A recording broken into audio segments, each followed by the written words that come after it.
Hello friends, welcome to my channel educate Bharat. Friends, आज हम जो जीके का क्वेश्चंस पढ़ने वाले हैं, ये क्वेश्चंस अलग-अलग टॉपिक्स से हैं।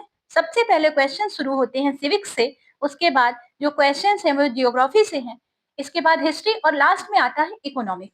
फ्रेंड्स, इस तरह से करने से आपके सभी क्वेश्चंस तैयार हो जाते हैं जीके के और आपको ज्यादा मेहनत भी नहीं करनी पड़ती। और मेरा मकसद यही है कि कम मेहनत में आप ज्यादा स्कोर कर सके। तो चलिए, क्वेश्चंस भी मैंने इसी तरह के रखे हैं जिसमें थोड़ा सा घुमा करके क्वेश्चन है कठिन, जो एग्जाम्स में आपको हेल्प करे। शुरू करते हैं आपके उज्जवल भविष्य की कामना के साथ। क्वेश्चन नंबर 1 आपकी स्क्रीन पर है। भारतीय संविधान का संरक्षक, गार्जियन ऑफ कॉन्स्टिट्यूशन किसे कहा जाता है? ए राष्ट्रपति, बी प्रधानमंत्री, सी संसद, डी सर्वोच्च न्यायालय। संविधान की व्याख्या करने और यह सुनिश्चित करने की जिम्मेदारी कि कोई भी कानून संविधान के विरुद्ध न हो, सर्वोच्च न्यायालय की होती है। यदि कोई कानून असंवैधानिक है तो उसे निरस्त करने का अधिकार भी सर्वोच्च न्यायालय को ही है। ऑप्शन नंबर डी सही है। निम्नलिखित में से कौन सा मौलिक अधिकार नहीं है? ए समानता का अधिकार, बी स्वतंत्रता का अधिकार, सी संपत्ति का अधिकार, डी शोषण के विरुद्ध अधिकार। पहले संपत्ति का जो अधिकार था, ये मौलिक अधिकार था। 44वें संविधान संशोधन द्वारा 1978 में 1978 में इसको क्या कर दिया गया?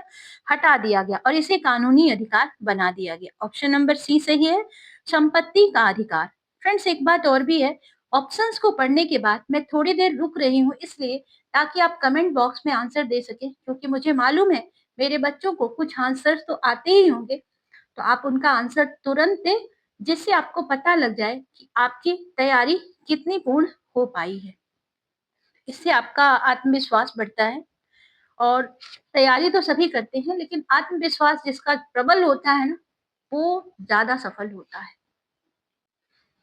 भारतीय संविधान में प्रस्तावना प्रियम्बल को किसने संविधान की आत्मा कहा? ए जवाहरलाल नेहरू, बी डॉक्टर राजेंद्र प्रसाद, सी डॉक्टर भीमराव अंबेडकर, डी के एम मुंशी। डॉक्टर भीमराव अंबेडकर ने प्रस्तावना को संविधान की आत्मा कहा, और क्योंकि इसमें संविधान के उद्देश्य, आदर्श और मूल भावना निहित है। भारत को एक धर्मनिरपेक्ष राज्य घोषित किया गया है, इसका क्या अर्थ है? तो धर्मनिरपेक्ष राज्य किसको कहते हैं? धर्मनिरपेक्ष राज्य का अर्थ है सरकार किसी एक धर्म विशेष को समर्थन नहीं देती है, सभी धर्मों को समान सम्मान देती है। ऑप्शन नंबर बी सही है, राज्य का अपना कोई धर्म नहीं है। राज्य के नीति निर्देशक होना चाहिए तत्व किस देश से के संविधान से लिए गए हैं? ए ब्रिटेन, बी रूस, सी आयरलैंड, डी फ्रांस।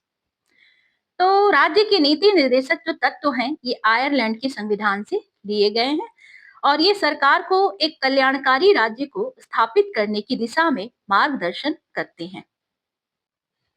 भारतीय संविधान के अनुसार भारत किस प्रकार का शासन तंत्र है? ए तानाशाही, बी राष्ट्रपति शासन, सी संसदीय लोकतंत्र, डी संघीय तानाशाही।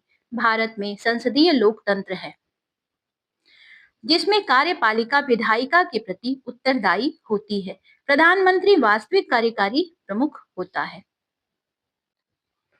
निम्नलिखित में से कौन सा संघ सूची का विषय है? तो संघ सूची के विषयों पर दो तरह की सूची, तीन, राज्य सूची, संघ सूची और एक समवर्ती सूची। सूची तीन तरह की होती है और संघ सूची का मतलब यह है कि इस पर कानून केवल केंद्र सरकार बना सकती है। राज्य सूची के जो विषय होते हैं, टॉपिक्स होते हैं, उस पर केवल राज्य सरकार कानून बनाती है। तो संघ सूची के विषयों पर केवल सरकार कानून बना सकती है। रक्षा, देश की सुरक्षा से जुड़ा हुआ विषय है, इसीलिए यह संघ सूची में शामिल है। Option number C. बाकी आपको जो तीनों दिखाई दे रहे हैं, पुलिस, कृषि और सार्वजनिक स्वास्थ्य, ये सभी राज्य सूची के विषय हैं। फ्रेंड्स, ये जो एक्स्ट्रा जानकारी मैं आपको देते जा रही हूँ, फैक्ट्स बताते जा रही हूँ क्वेश्चन आंसर से रिलेटेड, तो उसका आपको फायदा मिलने वाला है, क्योंकि इससे रिलेटेड अगर कोई भी क्वेश्चन आपके प्रश्न पत्र में आता है तो आप बिल्कुल कर लेंगे, आपको कोई भी प्रॉब्लम होने वाली नहीं है, क्योंकि कभी कभी क्वेश्चंस को घुमा देता है। और अगर आपको हमारी वीडियो अच्छी लग रही हो तो एक लाइक जरूर दें। भारतीय संसद के कितने सदन होते हैं? एक, दो, तीन, चार। भारतीय संसद जो है द्विसदनीय है, 2 सदन होते हैं इसके, और लोकसभा और राज्यसभा राष्ट्रपति संसद का अंग होता है, पर सदन नहीं। राष्ट्रपति किसी भी सदन का सदस्य भी नहीं होता, परंतु ये संसद का अंग माना जाता है। लोकसभा के सदस्यों का चुनाव कितने वर्षों के लिए होता है? तो दोस्तों, इनका जो कार्यकाल होता है 5 साल का होता है। आपातकाल में इसकी स्थिति को बढ़ाया जा सकता है। आपसे एक क्वेश्चन पूछता है कि क्या लोकसभा की कार्यकाल जो है, ये आपातकाल की स्थिति में बढ़ाया जा सकता है? तो हाँ, इसको बिल्कुल बढ़ाया जा सकता है। फ्रेंड्स, अब जो क्वेश्चंस हैं, ये हैं जियोग्राफी से। भारत में शीत ऋतु के दौरान उत्तर पश्चिम भारत में वर्षा का मुख्य कारण क्या है? तो शीत ऋतु में भूमध्य सागर क्षेत्र से आने वाले पश्चिमी विक्षोभ उत्तर पश्चिम भारत में वर्षा कराते हैं, जिससे गेहूं जैसी रबी की फसलों को लाभ होता है। ऑप्शन नंबर सी सही है, पश्चिमी विक्षोभ। निम्नलिखित में से कौन सा नदी तंत्र अरब सागर में गिरता है? इसमें कई नदियों के नाम दिए हुए हैं। नर्मदा जो है एक महत्वपूर्ण प्रायद्वीपीय नदी है, जो पश्चिम की ओर बहती है और अरब सागर में जाकर गिरती है। अधिकांश भारतीय नदियां बंगाल की खाड़ी में गिरती हैं। नदी से संबंधित टॉपिक अगर पढ़ना है पूरा विस्तृत में, तो आप हमारे चैनल पर जाइए, आपको नदियों से संबंधित एक विशेष वीडियो मिलेगा, जहां पर आपको भारत की नदियों से संबंधित ही केवल जानकारी मिलेगी। भारत में काली मिट्टी का निर्माण मुख्यतः किस चट्टान से हुआ है? तो काली मिट्टी का निर्माण डेक्कन ट्रैप क्षेत्र की बेसाल्ट चट्टानों के अपक्षय से हुआ है। ऑप्शन नंबर बी सही है। यह मिट्टी कपास की खेती के लिए अत्यंत उपयुक्त होती है। निम्नलिखित में से कौन सा दर्रा भारत को मध्य एशिया से जोड़ता है? दर्रा क्या होता है ये भी जान लेते हैं। तो दर्रा एक प्राकृतिक रूप से पहाड़ों के बीच में बना हुआ रास्ता होता है। तो ये जो कौन सा दर्रा भारत को मध्य एशिया से जोड़ता है? तो खैबर दर्रा जो है ऐतिहासिक रूप से भारत और मध्य एशिया को जोड़ता है, और इसी मार्ग से कई आक्रमणकारी भी भारत आए थे। भारतीय मानसून की अनिश्चितता का प्रमुख कारण क्या माना जाता है? अल नीनो प्रशांत महासागर से जुड़ी एक जलवायु घटना है, जो भारतीय मानसून को कमजोर या अनियमित बना सकती है। अल नीनो, इससे वर्षा पर प्रतिकूल प्रभाव पड़ता है। निम्नलिखित में से कौन सा राज्य लौह अयस्क के उत्पादन में अग्रणी है? ओडिशा, भारत का ओडिशा जो है ये लौह अयस्क का उत्पादन में प्रमुख राज्य है।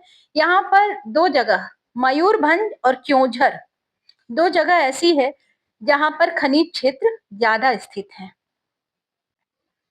भारत के किस भाग में मानसून सबसे पहले पहुंचता है? ए पश्चिमी राजस्थान, बी केरल तट, सी असम, डी तमिलनाडु। तो दक्षिण पश्चिम मानसून सबसे पहले केरल तट पर पहुंचता है, और सामान्यतः जून के पहले सप्ताह में इसके बाद यह पूरे देश में फैल जाता है।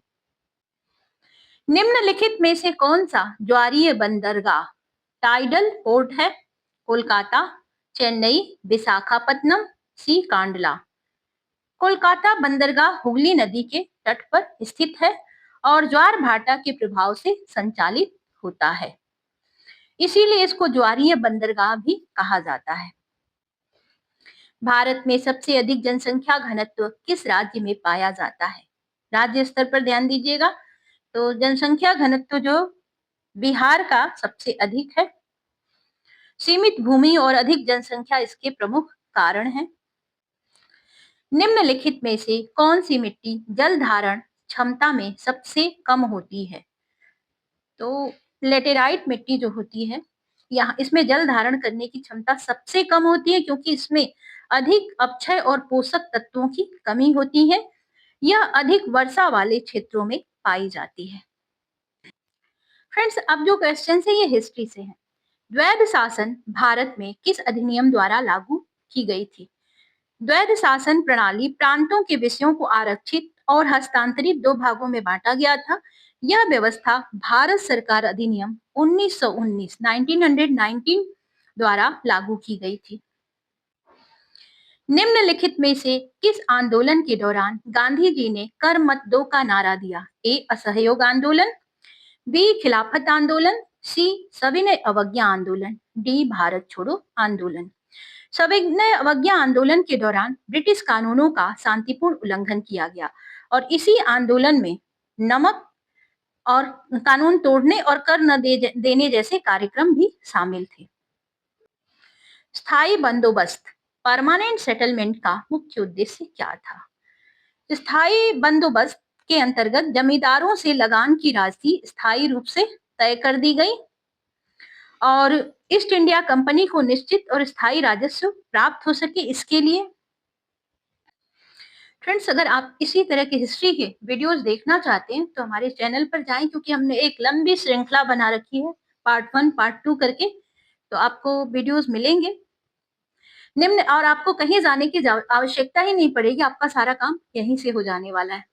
निम्नलिखित में से कौन सा ग्रंथ अकबर के शासनकाल से संबंधित है? ए अकबरनामा, बी बाबरनामा, सी तुजुक ए जहांगीरी, डी तारीख ए फिरोज शाही। अकबरनामा की रचना अबुल फजल ने की थी, ठीक। और इसमें अकबर के शासन प्रशासन और उपलब्धियों का विस्तृत वर्णन मिलता है। नील विद्रोह मुख्य रूप से किस क्षेत्र में हुआ था? ए बिहार, बी उत्तर प्रदेश, सी बंगाल, डी पंजाब। नील विद्रोह 1859 1859 से लेकर के 60 में बंगाल क्षेत्र में हुआ था और इसमें किसानों ने नील की जबरन खेती के खिलाफ विद्रोह किया था। ऑप्शन नंबर सी सही है। 1857 के विद्रोह में कानपुर का नेतृत्व किसने किया था? ए रानी लक्ष्मीबाई, बी कुंवर सिंह, सी बहादुर शाह जफर, डी नाना साहेब। 1857 के विद्रोह में कानपुर क्षेत्र का नेतृत्व नाना साहेब ने किया था और वे पेशवा बाजीराव द्वितीय के दत्तक पुत्र थे। भारतीय राष्ट्रीय कांग्रेस का प्रथम अधिवेशन कहाँ आयोजित हुआ था? ए कोलकाता, बी बॉम्बे, सी मद्रास और डी इलाहाबाद। भारतीय राष्ट्रीय कांग्रेस का पहला अधिवेशन 1885 में बॉम्बे में हुआ था। इसकी अध्यक्षता किसने की? तो WC बनर्जी ने की थी। कहां पर हुआ? तो मुंबई में हुआ था, बॉम्बे या मुंबई। निम्नलिखित में से कौन सा जोड़ा सही नहीं है? समय आपको दिया हुआ है, समय और उसके बाद आंदोलन। तो यहाँ पर भारत छोड़ो आंदोलन जो है ये गलत दिया हुआ है, क्योंकि ये 42 में हुआ था, 1942 में, यही गलत है और बाकी सभी सही हैं। स्वदेशी आंदोलन 1905, असहयोग आंदोलन 1920 और सविनय अवज्ञा आंदोलन 1930। दिल्ली सल्तनत के किस शासक ने बाजार नियंत्रण की नीति लागू की? बहुत ही महत्वपूर्ण प्रश्न है, ये कई परीक्षाओं में पूछा गया प्रश्न है। कुतुबुद्दीन ऐबक, बी इल्तुतमिश, सी बलबन, डी अलाउद्दीन खिलजी। अलाउद्दीन खिलजी ने मूल्य नियंत्रण की नीति लागू की थी ताकि सेना और जनता को आवश्यक वस्तुएं सस्ते दामों पर प्राप्त हो सकें। निम्नलिखित में से कौन सा कारण भारत में यूरोपीय शक्तियों के आगमन का प्रमुख कारण था? ए धार्मिक प्रचार, बी राजनीतिक विस्तार, सी व्यापारिक लाभ, डी सांस्कृतिक आदान प्रदान। भारत में यूरोपीय शक्तियां मुख्य रूप से व्यापारिक लाभ के उद्देश्य से आई थी और उन्होंने बाद में राजनीतिक नियंत्रण स्थापित कर लिया। फ्रेंड्स, अब हमारे क्वेश्चंस है इकोनॉमिक्स से। राष्ट्रीय आय की गणना में निम्नलिखित में से किसे शामिल नहीं किया जाता है? ए सरकारी कर्मचारियों का वेतन, बी किसानों द्वारा स्वयं उपभोग किया गया अनाज, सी पुराने मकान की बिक्री, डी फैक्ट्री में उत्पादित वस्तुएं। राष्ट्रीय आय में केवल वर्तमान वर्ष में उत्पादित वस्तुएं और सेवाएं शामिल होती हैं। पुराने मकान की बिक्री पहले ही गणना में आ चुकी होती है, इसीलिए इसको शामिल नहीं किया जाता है। भारत में योजना आयोग को किस संस्था ने प्रतिस्थापित किया? मतलब इसकी जगह कौन सी संस्था बनाई गई है? तो 2015 में 2015 में। योजना आयोग कब समाप्त हुआ? 2015 में। इसको समाप्त करके इसकी जगह नीति आयोग की स्थापना की गई। इसका उद्देश्य था सहकारी संघवाद को बढ़ावा देना। ऑप्शन नंबर बी सही है, नीति आयोग। निम्नलिखित में से कौन सा क्षेत्र प्रत्यक्ष रूप से जीडीपी में योगदान नहीं करता? तो ए प्राथमिक क्षेत्र, बी द्वितीयक क्षेत्र, सी तृतीयक क्षेत्र, डी अवैतनिक घरेलू कार्य। तो जीडीपी की गणना में केवल बाजार में बेची जाने वाली वस्तुएं और सेवाएं ही शामिल होती हैं। अवैतनिक घरेलू कार्य, अगर कोई घर में काम करता है और उसको वेतन नहीं मिलता है, तो ऐसे कार्य जो आर्थिक नहीं अनार्थिक कार्य हैं, ऐसे कार्यों का मूल्यांकन नहीं किया जाता है। मानव विकास सूचकांक एचडीआई को मापने के लिए कौन सा संकेतक शामिल नहीं है? ए जीवन प्रत्याशा, बी साक्षरता दर, सी प्रति व्यक्ति आय, डी गरीबी रेखा। एचडीआई में स्वास्थ्य, शिक्षा और आय से जुड़े संकेतक शामिल होते हैं। गरीबी रेखा एचडीआई का प्रत्यक्ष घटक नहीं है। जब मांग स्थिर रहे और आपूर्ति कम हो जाए तो मूल्य पर क्या प्रभाव पड़ेगा? मांग स्थिर रहे, आपूर्ति कम हो जाए, मूल्य घटेगा, बी मूल्य स्थिर रहेगा, सी मूल्य बढ़ेगा और डी मूल्य शून्य हो जाएगा। आपूर्ति कम होने पर वस्तु की कमी उत्पन्न होती है और मांग समान रहने पर इस कमी के कारण वस्तु का मूल्य बढ़ जाता है। ऑप्शन नंबर सी सही है। निम्नलिखित में से कौन सा गरीबी रेखा निर्धारण का आधार नहीं है? तो गरीबी रेखा का निर्धारण न्यूनतम उपभोग और कैलोरी आवश्यकताओं के आधार पर किया जाता है। सामाजिक सम्मान एक गुणात्मक पहलू है, लेकिन गणना का यह आधार नहीं हो सकता।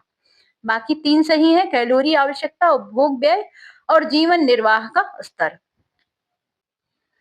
मुद्रास्फीति इन्फ्लेशन का सबसे अधिक प्रभाव किस वर्ग पर पड़ता है?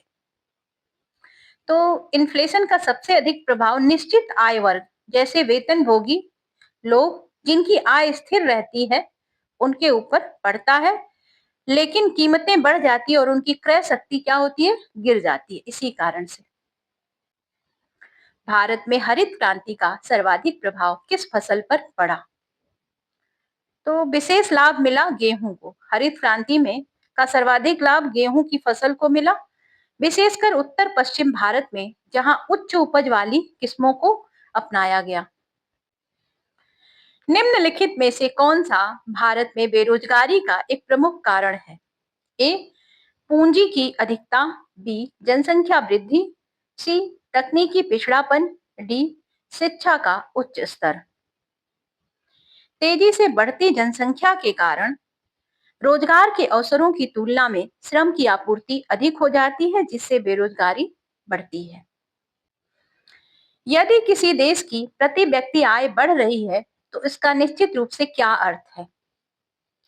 प्रति व्यक्ति आय में वृद्धि आर्थिक विकास का संकेत देती है। देश का आर्थिक विकास हो रहा है, इससे आय वितरण और मानव विकास का स्तर समान रूप से अच्छा हो, यह आवश्यक बिल्कुल भी नहीं है। फ्रेंड्स, अब हमारे क्वेश्चन शुरू होते हैं पर्यावरण से।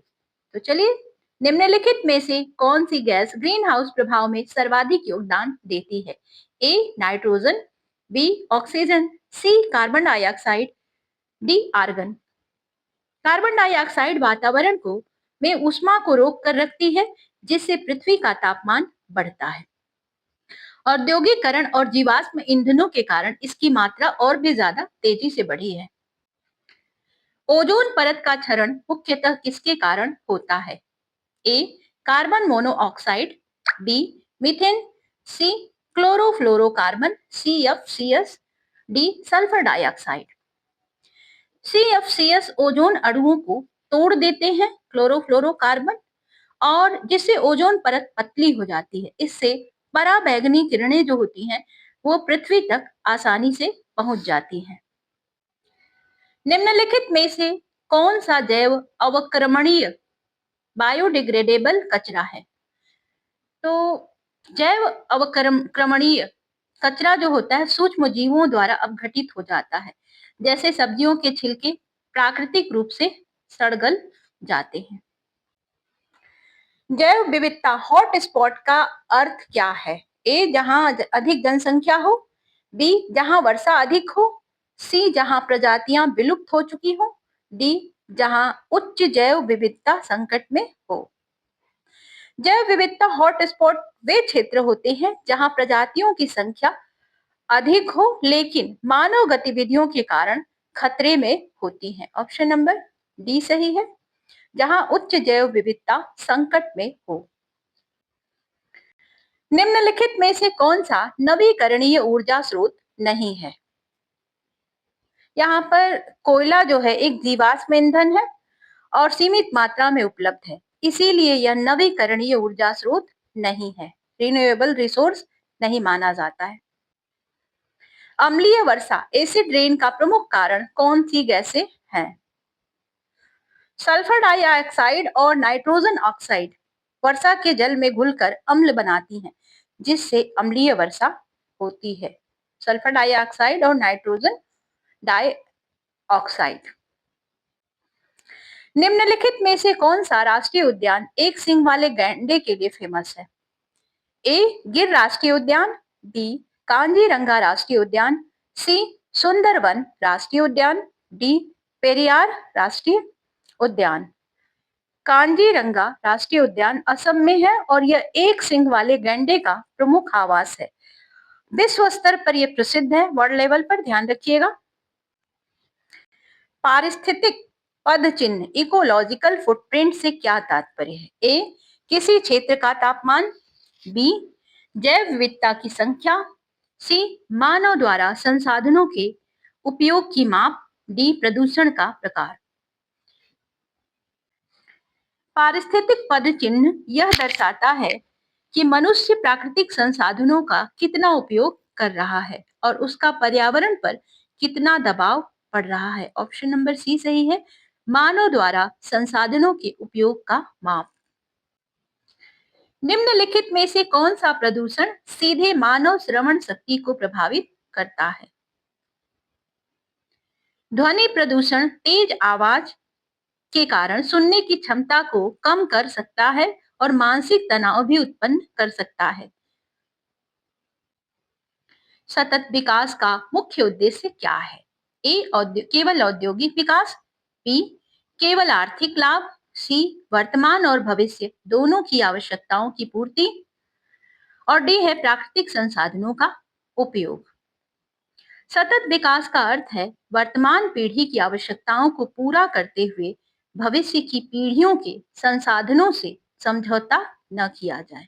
ऑप्शन नंबर सी सही है, वर्तमान और भविष्य दोनों की आवश्यकताओं की पूर्ति। फ्रेंड्स, ये हमारा 50 क्वेश्चंस का सेट कंप्लीट होता है।